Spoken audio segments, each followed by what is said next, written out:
अल्लाह की इबादत करने वाले कलमा उसका पढ़ने वाले हैं। अल्लाह की इबादत करने वाले कलमा उसका पढ़ने वाले हैं। सच की राह पे चलने वाले हम ना किसी से डरने वाले इश्क इलाही करने वाले हैं। हाय हू अल्लाह हक हू अल्लाह।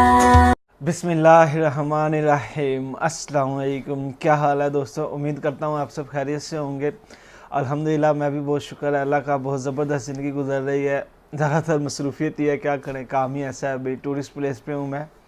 तो यार आजकल जो सबसे बड़ी खुशखबरी ये है वो कि मेरे भाई फ्लाई पेगासस जो कि तुर्की की एक डोमेस्टिक फ़्लाइट है, और अगर उसकी प्राइस की बात की जाए तो वो बहुत ही ज़बरदस्त है। मतलब पाकिस्तानी पैसों में अगर बात की जाए तो 24 से 25 हज़ार है इस टाइम, और 25 सितंबर से जो है पहली फ़्लाइट चलेगी, और डायरेक्ट फ़्लाइट है। मज़े की बात, इस्तांबुल से कराची से इस्तांबुल सभी एयरपोर्ट की डायरेक्ट फ़्लाइट है, और इससे ज़्यादा अच्छी ऑफ़र मैं नहीं समझता कि कोई और हो सकती है। और अगर इस्तांबुल से भी कराची की बात की जाए तो सेम ही प्राइस है, मैंने चेक किया अभी नेट पे।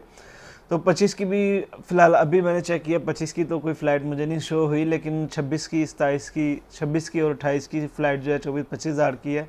मतलब बहुत रीज़नेबल प्राइस है यार। मैं नहीं समझता कि ये 25 हज़ार जो है वन वे, आप अंदाज़ा लगा लो, वन वे की ये प्राइस है, और बहुत ही बेहतरीन है। कराची से कह लो इस्तांबुल की। बाकी अगर सफ़र की बात की जाए तो मुझे नहीं पता कराची से कितना है, लेकिन बहरहाल फ़्लाइट बहुत मुनासिब रेट में है। और अगर फ़्लाइट की क्वालिटी की बात की जाए ना, तो यार ये ऐसे ही है जैसे पाकिस्तान की PIA की फ़्लाइट है, लेकिन मैं ये गारंटी से कह सकता हूँ PIA से बहुत बेहतर फ़्लाइट है। क्योंकि तुर्की में जो है ना, मैं फ्लाई पेगासस बहुत इस्तेमाल करता हूँ लोकल, एक शहर से दूसरे शहर जाने के लिए। जैसे मैं अभी इस शहर आया हूँ, ये भी मैं पेगासस की ही एयरलाइन से आया था।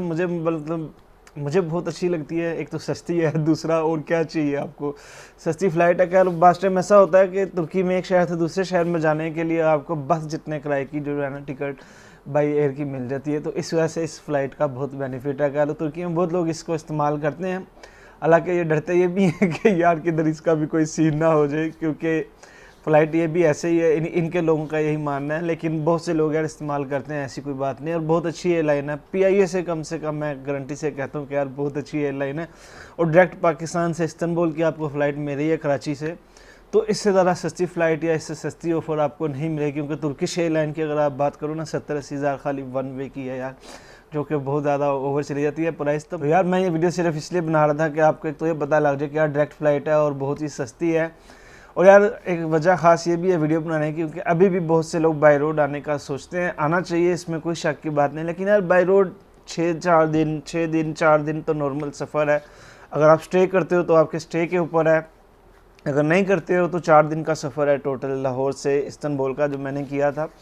तो यही कह सकता हूँ कि मेरे भी खर्चा उतना ही आ जाता है। तो उससे बेहतर है 4-5 हज़ार और डाल के आप एक ही बार फ़्लाइट करके जो है ना बाई रोड की ज़लालत से बच सकते हो, क्योंकि बहुत लंबा सफ़र है। अगर आप लंबे सफ़र के शौकीन हो तो फिर आपको बाई रोड ज़रूर आना चाहिए, लेकिन पहले एक बार चेक कर लें कि बॉर्डर ओपन भी हैं कि नहीं बाई रोड की। क्योंकि कोरोना के जो ईरान के हालात रहे हैं, मेरा नहीं ख्याल बाई रोड के जो है ना अभी तक बॉर्डर ओपन हुए हैं। तो यार ये सबसे अच्छी ऑप्शन है, आपको ट्राई करनी चाहिए फ्लाई पेगासस। तो यार उम्मीद करता हूँ ये वीडियो आपको ज़रूर पसंद आई होगी। अगर अच्छी लगी है तो लाइक कीजिएगा और कमेंट करके ज़रूर बताइएगा। मैं इंशाल्लाह मिलता हूँ आपसे अगली वीडियो में, तब तक के लिए दुआ में याद रखिएगा। अल्लाह हाफिज़।